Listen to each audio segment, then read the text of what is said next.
towards the ball carrier with abandon. This is caught. And he couldn't quite get there. Tackled down at the 1. The Vikings first down. Diggs able to find his way free and get the catch from Cousins. They sure put the coverage guys in a stress on that one. They thought they were going deep. Ends up curling inside for a nice chunk of yardage. And he will take this one into the end zone for a Viking touchdown. Alexander Madison, his second touchdown of the afternoon. And the Vikings are going to widen that advantage. Always important to get the first score of the second half. Now you start to pull away a little bit and get some breathing room going. And now we find out about the fortitude of the group that's behind, because they were counting on getting into the game a little bit more, right? Maybe they get the first score. That doesn't happen. It looks almost insurmountable, but it's not. Let's see how hard they play the rest of the game. The Green Bay offense now about ready to take possession here. And last drive, 3 and out. Still a goose egg on the scoreboard. How do they break that goose egg? They've got to find a way to get the ball in the hands of their playmakers, get them some space, and try and make a first down and get some momentum going. It's been a struggle for them throughout the game, and that 3 and out on the last possession, that told you just how stalled they are on offense. So who will step up here? We'll see. Again, it's Williams. So they get half of what they needed. It'll be 3rd and 6 upcoming. But you got to give kudos to your offensive line and the guy carrying the ball, because they were in a 2nd and long situation. It seemed pretty dire, but they brought it back to 3rd and manageable with that run. Throwing is Rodgers on 3rd down. And that's knocked away and incomplete. The former Pro Bowl linebacker Anthony Barr there to jar it free. They don't get the hook up there, but you really have to marvel at how precise he's been throwing the football these last couple weeks. Oh, that's the perfect word for it, precise. Because if you're at 70% or better 2 weeks in a row, you have a job as long as you want one in this league, won't you? I mean, let's face it, it's not just West Coast offense either. He's putting the ball downfield as well. A good return there, 17 yards. And out will come the offense as they take over. Kirk Cousins and the Vikings offense back on the field. How do you break down his game so far? Just the 1 touchdown pass, but sometimes the touchdown pass stat category, that doesn't tell the whole story. It really doesn't, not until you balance it with the error side, you know, and in this case, he hasn't thrown any interceptions. So a lot of people would call this almost a pedestrian game, kind of a bus driver game, but that's just really wrong. Being a bus driver is a good thing if you're running a football team, because that means you're in control and you're taking your team to the right places. Yeah, he's been pretty solid. A 2nd down pass play there, but it's incomplete.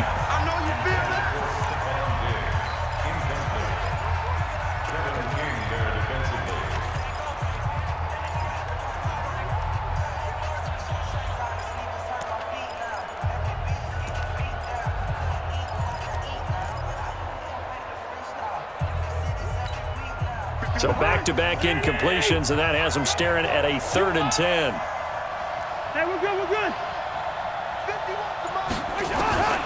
From the gun, here's Cousins. Open man is Thielen. It's complete. They get 14 there. First down, Vikings. 3 quarters have come and gone. And that'll do it for the end of the 2nd quarter. This is the NFL, and it's on EA Sports. Cousins now 6 for 6 since coming back out of the locker room. It's 1st and 10. They try and run on first down, but to no avail. Tackle for a 2-yard loss in the backfield. That's going to go as a loss of 2, and it'll be 2nd down. I think it's pretty evident. We can say what a difference a week makes. Last week, he ran pretty much wild, didn't he? Did pretty much what he wanted to do. But this one, they've stopped him cold. That, to me, that's good scouting and even better execution. Yeah, and they stopped him behind the line right there. They obviously watched the tape a few times and made some adjustments. 19 yards there on the catch and run. He's played a great game. It continues right there, even with this lead, confident to throw the pass and have the reception made. There's no doubt who the leader of their team is there? There's no doubt who they want to ride all the way to the finish. And he'll get into the end zone. Touchdown, Minnesota. Dalvin Cook, his first touchdown of the new season. And the Vikings are going to widen that advantage. When you know you've got a home run hitter on your side of the ball, and you know that he can score from anywhere on the field, it usually inspires the rest of the guys to do their jobs even better. That resulted in a lot of great blocks downfield because they knew if they gave him space, he could do exactly what he did, put the ball in the end zone. This is taken at his 4. And he'll take this across the 25, couple extra yards up to the 27-yard line. The Packer offense ready to get their next drive underway. And let's face it, this drive is not going to have any bearing on this game, but it's kind of important for one reason, isn't it? He rifles one that's intercepted. Picked off by the linebacker, Eric Kendricks. And the return this time will go out to the 42-yard line. That's now his second interception in as many weeks from his linebacker position. And think about all the different techniques he has to employ in a passing situation. Is he spot dropping because it's zone? Is he picking up man-to-man? Is he having to run with a running back or a tight end? In any event, great eyes, head on a swivel, and excellent hands. Yeah, versatility and showing those hands. On first down, Cook. Preston Smith there on the stop. Bottom line, they want to keep this clock rolling, so they'll take that one right there. They just want to keep falling forward, and they want to put the onus on the big fellas up front in order to bring this one home. Again, it's Cook. And he's brought down at the 34. Call it a gain of 4. Back-to-back 4-yard runs. Now, look, if they just do that all the way downfield, ball ends up in the end zone, but that's a little difficult to do. Yeah, I think now 3rd and 2, that defense ready to stiffen up and stop that run. 3rd down, Dalvin Cook. And Cook was fighting for it, but I don't think he got there. This late in the game, Charles, I think you maybe seriously have to think about going for it. Especially where they are in terms of field position, because this is almost like no man's land. Might hurt your punter because there might not be enough space, maybe too far for your field goal kicker. I'm like the old rule. Possession is 9/10 of the law. Possession is 9/10 of winning the game. Go for it, get the first down, close it out. So it's 3 more points, and that widens this thing out even further here in the 4th. And you know in this league, you can never have enough points, but this widens it out, as you said, and now it's all about ball control, isn't it? Let's go, let's go. And Green Bay getting ready to go as they take the field. And last time wasn't pretty. One play and an interception. We'll see if they can do better. I want to see if they want to go ahead and throw the ball again now on this drive after what happened on the last one. Throw it on the first play. Give the quarterback some confidence. See what happens. Now the first play of the drive there is incomplete. On 2nd down now, it's Williams. Williams loses the football, and the Vikings pick up the football. And they have possession, and they have it at the 38-yard line. So here's a 1st and 10 at the 38. Watch the safety creep. Cousins now after the fumble recovery. And the tip there altered the ball flight, and it falls incomplete. It'll be 2nd down. They work again from the 38 on 2nd and 10. A toss to Cook. He only got a couple on that one, so not a ton of help. They'll have a 3rd and 8 forthcoming. Watching that play unfold and watching him complete it brought back memories of doing all those pursuit drills to make sure you don't over-pursue and let a guy get a cutback lane on you. He did that very well. You praised him on tape yesterday for the angles that he looking for. Diggs, and it's intercepted. Picked off by Jair Alexander.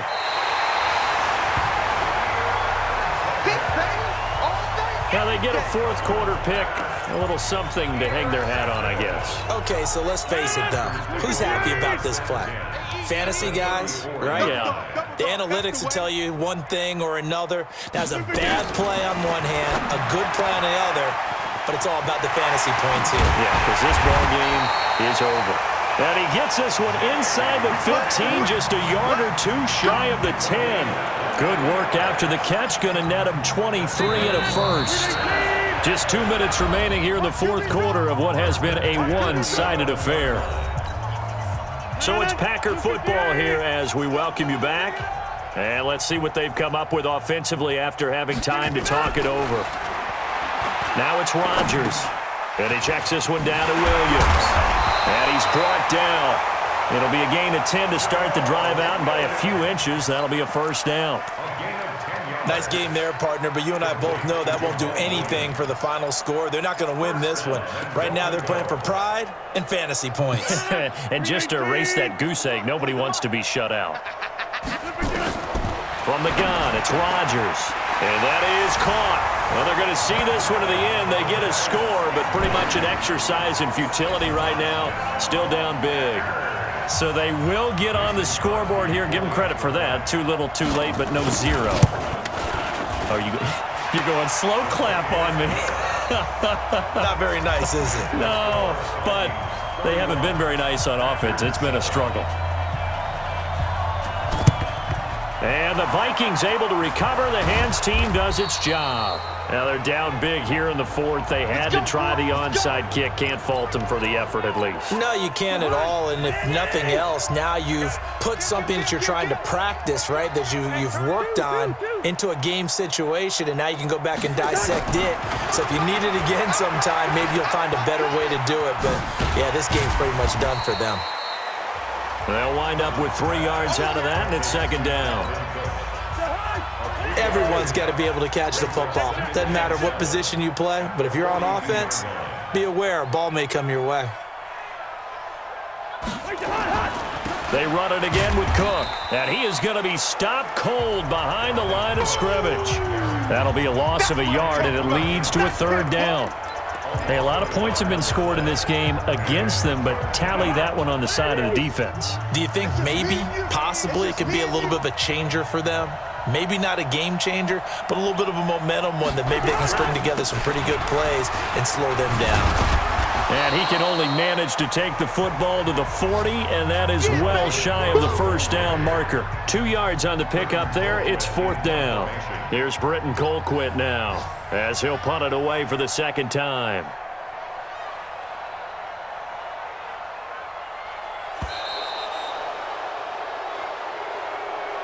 So the final seconds have ticked away in this Minnesota victory. And it was their defense that really paved the way to this victory as they allowed the 1 touchdown, and that was all she wrote. Almost want to do the defense chant right now, right? Defense with a couple of claps in there, but no one wants to hear that from me. Let's just talk about how they got it done, though.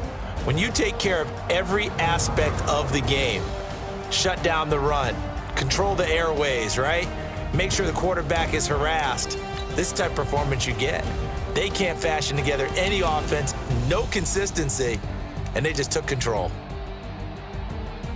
So for Minnesota, it was a great all-around performance as they come out of this one with the victory. And they will head back home next week. Meanwhile, for the Packers, they'll fall to 1-1, and they'll get a chance to redeem themselves at home next week. I'm Brandon Gaudin. Certainly have to thank Charles Davis, my broadcast partner, and our entire crew. We'll catch you next time right here. It's the NFL on EA Sports.